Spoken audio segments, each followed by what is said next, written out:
Welcome to the Learning Pines YouTube. We hope this video helps. You start by enabling the hotspot on the device that has cellular data. Tap Settings, Mobile Hotspot or Personal Hotspot, then turn it on. This shares your phone's internet.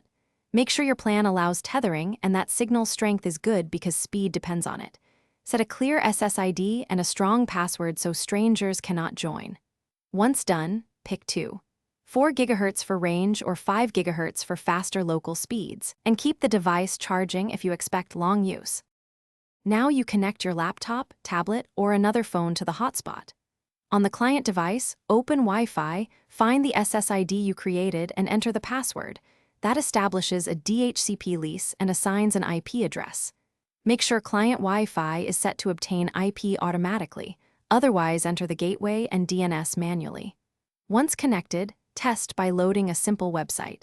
If performance matters, move the client closer to the hotspot device and avoid microwave or heavy interference sources for steadier throughput. Finish by monitoring your data allowance and battery. Turn off the hotspot when finished to prevent excess charges and battery drain. If the client cannot connect, first confirm the password, then restart both devices. Simple reboots resolve most DHCP or radio issues. If speed is poor, reduce the number of connected devices, switch to the other frequency band, or move to a location with better cellular signal. If problems persist, contact your carrier to verify tethering. Thanks for watching.